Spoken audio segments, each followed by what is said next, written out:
Hey, I'm Jen, and I want to tell you about the first and last time I was a bridesmaid. I used to be best friends with a girl named Donna. We did everything together, even went on double dates. We were so close.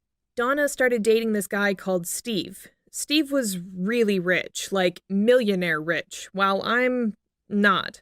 I'm a translator, so I don't exactly have a lot of money. I still loved her to bits, but I couldn't afford to go to fancy restaurants and expensive bars they like to go to. Donna said Steve didn't mind paying, but I didn't like having my friends' boyfriends spending money on me. So Donna and I stopped hanging out so much. One day I logged into my Facebook account and saw that Donna and Steve got engaged. I left a comment saying congratulations. Straight away, I got a PM from Donna asking me to be one of her bridesmaids. I thought it was a bit weird. I mean, why couldn't she call and ask? But I said yes. I mean, she was my best friend. Donna told me she was taking all her bridesmaids to dinner the next night. I was really excited to start planning her shower and talk about all of the maid of honor duties. But when I walked into the restaurant, I couldn't believe what I saw. Ashley, my enemy from school, was sitting next to Donna with a huge grin on her face. I used to be friends with Ashley until she started spreading ugly rumors about me. In fact, I had to change schools because of her. And then Donna tells me Ashley is going to be her maid of honor. I took Donna aside and I warned her that Ashley was a horrible person and that she shouldn't involve her in the wedding. But she wouldn't listen. I felt like walking out of the restaurant and quitting the wedding. Looking back, I should have done that, but I smiled and pretended I was happy. There were 6 of us as bridesmaids, but Ashley was the only one I knew. When I got back, Ashley greeted me with a fake smile and invited me to sit next to her. I sat next to her and she gave me a piece of cake. I bit into it, but then it felt too crunchy. I quickly spit everything out, only to see that there was a cockroach in my cake. Ew! Ashley was laughing so hard, she thought it was the funniest thing ever. I was pretty sure she stuck that cockroach in on purpose, but I didn't want to make a scene and ruin the day for Donna. 2 days after, while I was at work, my boss called me in for a meeting. She said she'd had some complaints about the quality of my work, so she was going to have to let me go. I couldn't believe it. I asked her who complained, but she wouldn't tell me. She said the decision had been made. I just knew Ashley had something to do with it. This was exactly the kind of thing she'd done when we were working together. I posted on the WhatsApp group accusing Ashley of getting me fired. Of course, she denied it, but I told her she'd always been jealous of me, and this was her way of getting revenge. Donna posted to tell me to stop. She said Ashley had really been there for her over the past few years, and she didn't want any issues between her bridesmaids. She said if I couldn't get on with Ashley, I was out of the wedding. It would break my heart not to be there when Donna got married. So I said sorry to Ashley, even though it killed me. When we met up at the dress store, Ashley gave me a big hug and kissed me on both cheeks. "I forgive you for the other day," she said. "I know you were just upset about losing your job. You must be so worried about how you're going to pay for your bridesmaid's dress." "I'll be fine," I said. "I've got some money saved up." That was a lie. I didn't have any savings, but I wasn't going to let Ashley see I was worried about money. "Don't worry," said Ashley. "I've got the perfect dress already picked out." We went into the store, and the sales assistant offered us all champagne. I drank mine really quickly. I needed it to deal with Ashley. Then the sales assistant brought out the dress Ashley picked. I was surprised by how gorgeous it was. It was elegant. A pretty light green off-the-shoulder dress. The sales assistant said she'd got dresses in all our sizes and we should try them on. When she gave me mine, I could see it was way too big. The sales assistant was really sorry. She said she had ordered the sizes Ashley told her to. I tried it on anyway, and they managed to pin it in place so I could see how it would look after it was altered. It looked really good. Ashley definitely had taste. But then I saw the price tag. $3,000. There was no way I could afford that. I didn't want to say anything in front of the other bridesmaids, but later, I called Donna and told her I couldn't afford the dress Ashley picked out. I said I could find something in the same color, which was similar but more affordable. Donna went nuts. She yelled at me I was trying to ruin her wedding, and if I was really her friend, I'd find a way to pay for the dress. I hung up on her. If she was going to be like that, she could do without me at her wedding. But then Ashley rang. She said Donna was really upset, but she still wanted me to be a bridesmaid. So Ashley said she'd pay for my dress. I felt like I had to say yes. I still cared about Donna, and if I was getting a free designer dress, I guess I could cope with Ashley. But after that, things became unbearable. Ashley was always posting on the WhatsApp group with things that needed doing for the wedding and then telling me I was the one who should do it. She said because I didn't have a job, I was the only one with the time to get it done. I felt like I had to do it because she paid for my dress. But then Donna started saying how great Ashley was and she couldn't get married without her help when I was the one doing all the work. That was it. I had to do something about Ashley. And then I came up with the perfect way to get revenge on her. Ashley had arranged a bachelorette party for Donna, and I said I'd organize the entertainment. Of course, I booked a party entertainer, but this wasn't just any entertainer. It was Ashley's ex-boyfriend, Jason. I was watching Ashley's face when he walked into the room. She looked like her heart was breaking. I couldn't help but do a little fist pump as Jason started singing and dancing to Donna. He was flirting with her and kissing her on the cheeks. Donna had no idea he was Ashley's ex, so she was just enjoying the show, but Ashley burst into tears and ran away. Donna was too busy having fun to notice Ashley was upset. I felt bad, so I went after her. I found her outside, sobbing. I pretended I didn't know the party entertainer was her ex, so I asked her what was wrong. She told me they'd split up because she wanted him to have a serious job. It had been a rough breakup, but she still loved him, so seeing him with Donna really hurt. I decided I'd had my revenge, so I told her I'd get Jason to leave. But when we went back inside, Jason saw us and came over to talk to her. He said he'd never have taken the job if he knew she was going to be there, and that he still loved her. 2 minutes later, I saw them kissing right in front of everyone. Ugh. The wedding was a few weeks later, and I couldn't wait for it to be over. We were asked to be at Donna's early so we could all get ready together, but Ashley didn't show up. Donna was really stressed, but Ashley was nowhere to be found. My phone started blowing up with messages from Jason, Ashley's stupid ex. He was whining that he couldn't find her and that he was supposed to be her +1 for the day.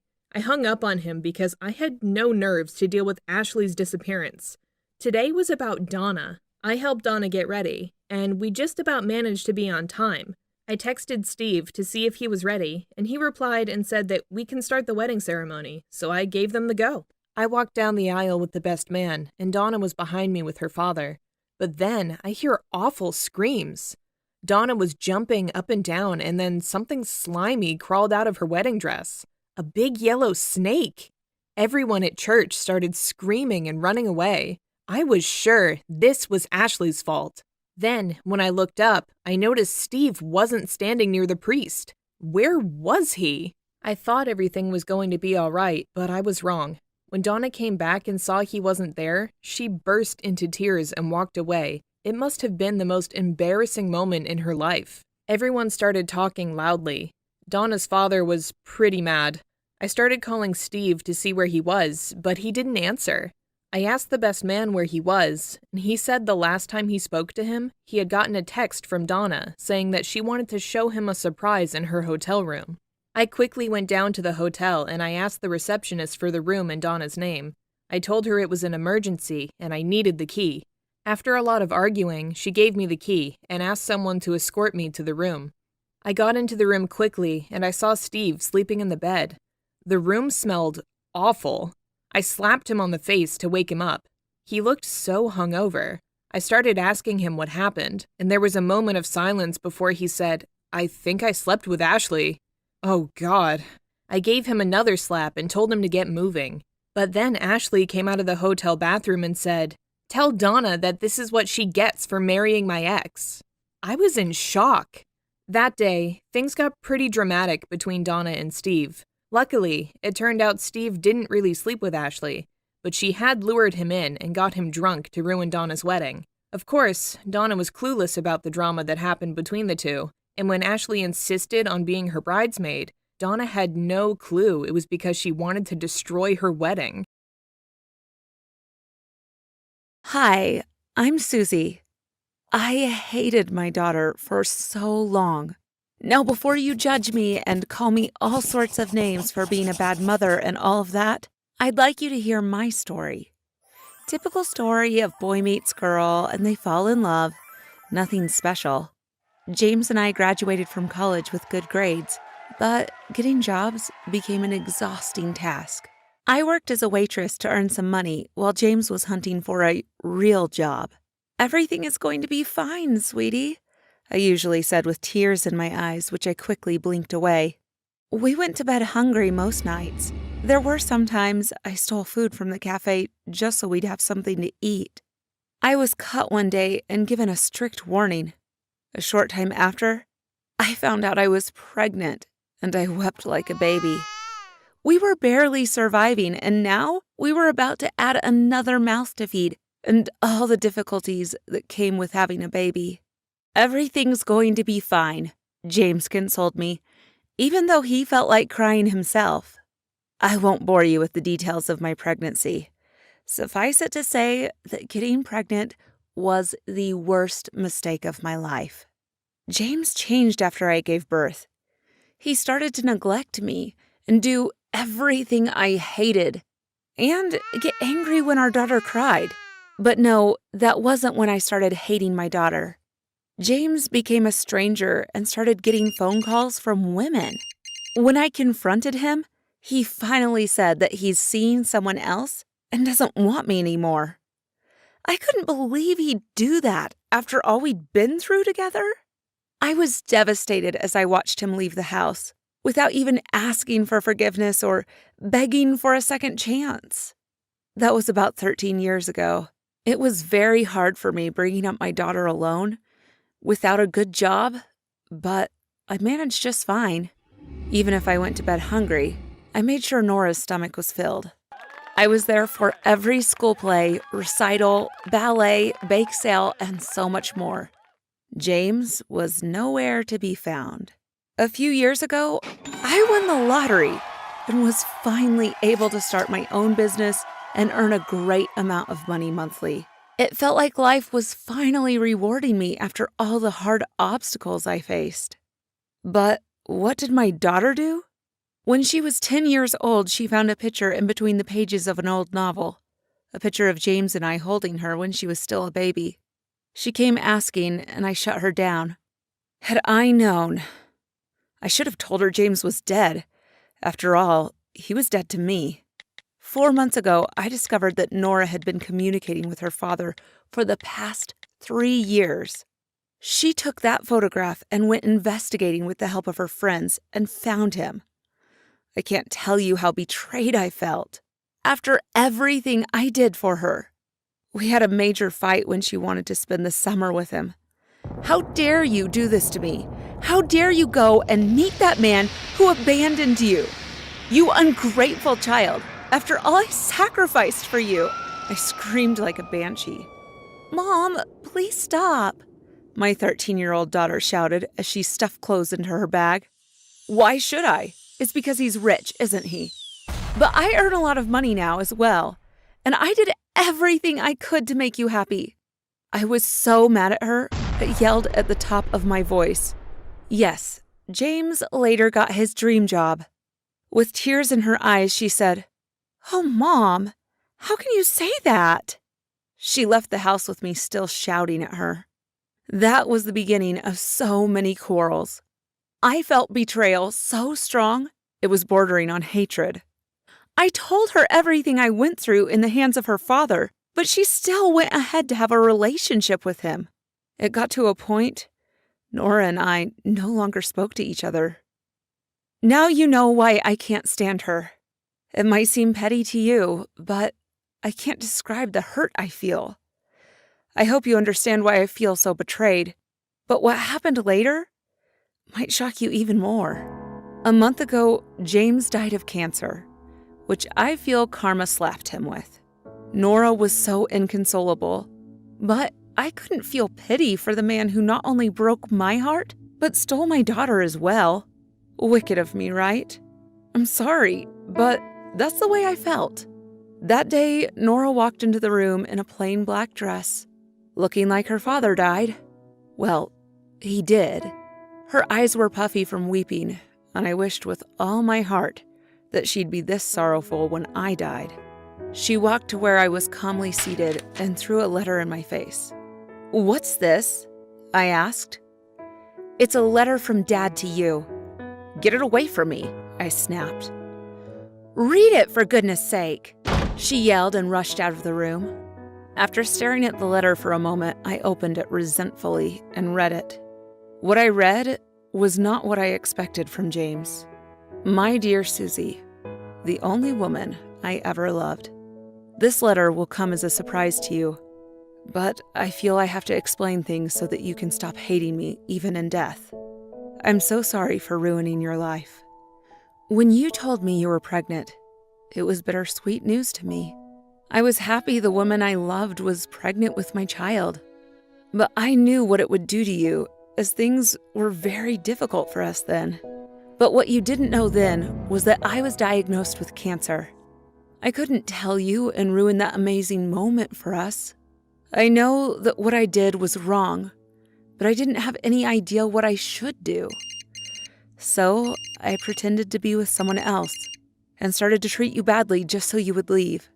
I didn't want you and our daughter to go with me through this horrible journey of fighting cancer. I'm so sorry, my love.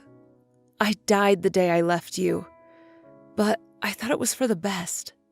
I sent you money through your boss every opportunity I got and made him call it a raise. You didn't win the lottery, my love. I sent you that money immediately after I made my first million, and I'm happy you used it to set up your dream business, which has made you live in comfort with our daughter ever since. I beat cancer a while before that, but I was told the chances are high that I would become sick again, so I couldn't risk it. I wanted to love you from afar, but I couldn't die before meeting Nora. When she found me that day, I couldn't help but take her into my life. She's a wonderful daughter thanks to you. I'm glad you found happiness without me. I'm so sorry for everything. Please, find it in your heart to forgive me. I love you." Tears ran down my eyes in waves. Nora came into the living room, stared at me with pity in her eyes, and sat down to draw me into her arms. We cried together. "I'm so sorry. I'm so sorry," I wept pitifully. "It's okay, Mom. You didn't know. He explained everything to me when we met for the first time, but he told me to keep it from you. I had to respect his wishes. He was afraid you'd get back together, and then he dies and leaves you in tears. But I convinced him to write everything in this letter." That moment, my daughter and I connected again. I regretted all the time I spent hating her and her father. Maybe it's too late now, and I can never tell James how I feel. I want to punch him in the face for doing this to me, but also to hug him and kiss him and forget all the pain. It's too late. But it is not too late to love our daughter, the fruit of our love, forever.